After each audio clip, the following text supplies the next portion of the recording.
തളിയൽ മഹാദേവ ക്ഷേത്രത്തിൻ്റെ അവിടെ നിന്നാണ് കേട്ടോ. അവിടെ ഇന്ന് ഉത്സവം തുടങ്ങിയിട്ടുണ്ട്. അപ്പോൾ ആ ഭാഗത്താണ് കേട്ടോ. നമ്മളിപ്പോൾ വന്നേ ഉള്ളൂ. അവിടെ ബാക്കി വെടിയൊക്കെ കേട്ട് അകത്ത് ഇതൊക്കെ ആയിരിക്കാം. അങ്ങോട്ട് പോയി നോക്കാം.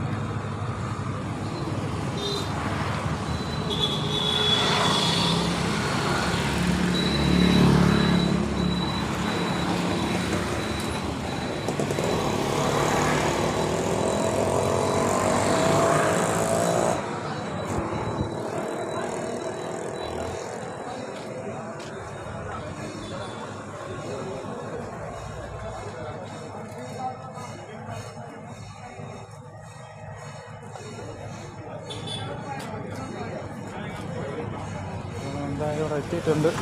സ്ഥിതിക്ക് അകത്തോട്ട് പോകണം. എന്നാ എങ്ങനെയാണെന്ന് അറിഞ്ഞിട്ട് എന്തായാലും 20